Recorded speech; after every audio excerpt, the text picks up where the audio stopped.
बिस्मिल्लाहिर्रहमानिर्रहीम। अस्सलाम वालेकुम। कैसे हैं सब? उम्मीद करती हूँ सब खैर खैरियत से होंगे।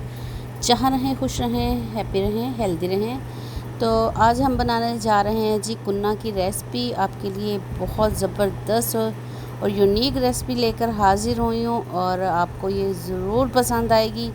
और ये है जी कुन्ना रेसिपी। कुन्ना कहते हैं जी मिट्टी के बर्तन को। मिट्टी के बर्तन में ये बनाई जाने वाली रेसिपी बहुत कमाल की बन के तैयार होती है।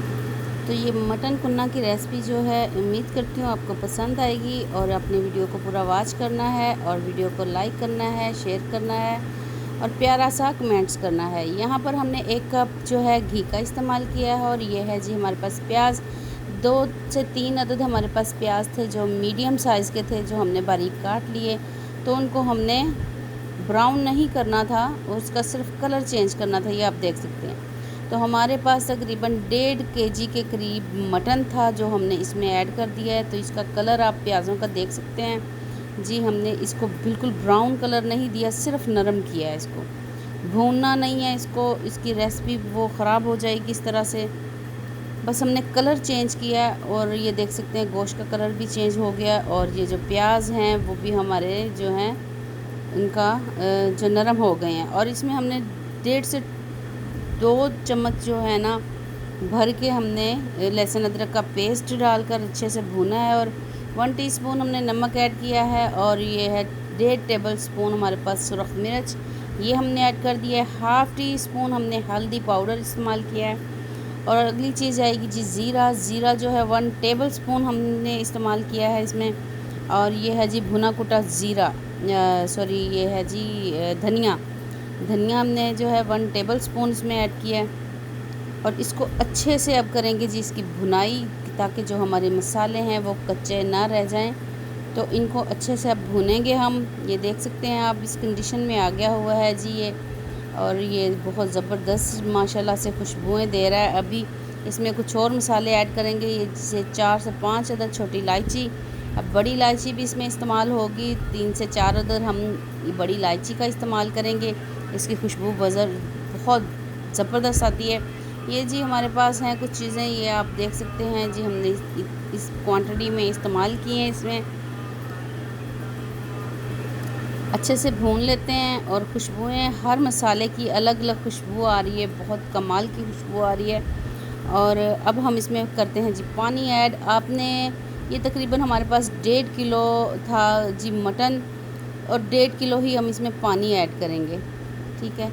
और इसको अच्छे से तकरीबन 2 से ढाई घंटे लो टू मीडियम फ्लेम पर हम इसको पकाएंगे। यहाँ पर है जी जायफल और जवतरी, इसको हम ग्राइंड कर लेते हैं।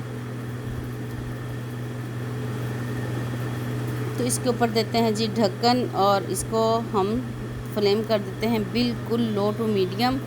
और इसको 2 से ढाई घंटे तक हम पकने देते हैं। तो यहाँ पर 2 से ढाई घंटे हो गए हैं जी। अब इसको चेक करते हैं जी। तो देखिए जी माशाल्लाह से जो है हमारा जो मटन कुन्ना है वो तैयार हो गया हुआ है। यहाँ पर हमने ये जो छोटी जो मिर्चें हैं ये हमने ऐड कर दी हैं।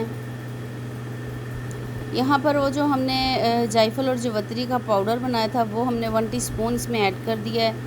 इसके बगैर ये खुशबू जो है कुन्ना की ये समझ लें कि अधूरी है। ये सारी चीज़ें जो हैं इसमें मसाले जो हैं ऐड करना लाजमी है।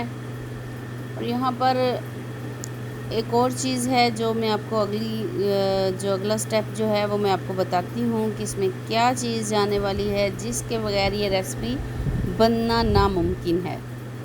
तो चलिए जी उस चीज़ की तरफ क्या है वो ये है जी हमारे पास आटा है 2 से 3 चम्मच हमारे पास। और फ़ाइन आटा है, चक्की का या मैदा आपने इस्तेमाल नहीं करना। ये हमने एक मग में निकाल लिया है इस तरह से। और अब इसमें जाएगा जी पानी इसमें जो है आपने थोड़ा थोड़ा करके मिक्स करना है। तो इस तरह से अच्छी तरह से हम इसको मिक्स करेंगे ताकि गुठलियाँ ना रह जाएं इसमें। इसके बगैर जो रेसिपी है वो उसकी थिकनेस और उसका जो है गाढ़ापन वो नहीं बनता। ये आपने कभी भी स्टेप जो है स्किप नहीं करना है।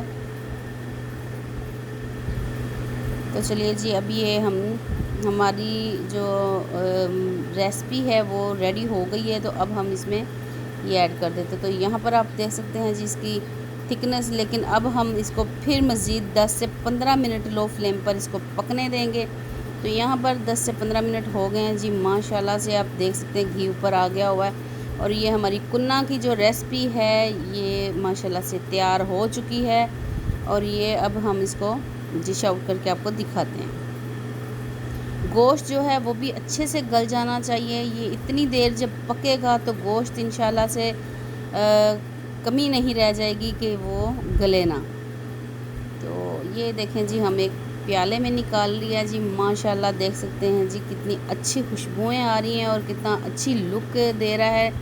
और यहाँ पर एक अलग प्लेट में आपको निकाल के दिखाती हूँ जी बोटी किस हद तक गल चुकी है। ये आप देख सकते हैं, ये इस तरह से हल्के हाथों से भी ऐसे चम्मच को हिलाए ना तो ये देख सकते हैं आप बोटी कितनी अच्छे से गल। इस तरह से इस कंडीशन में आपने लाना है ये, क्योंकि कुन्ना की रेसिपी जो है वो उसमें गोश्त जो है वो गला हुआ होना चाहिए और तब ही ये जायकेदार और मज़ेदार लगती है।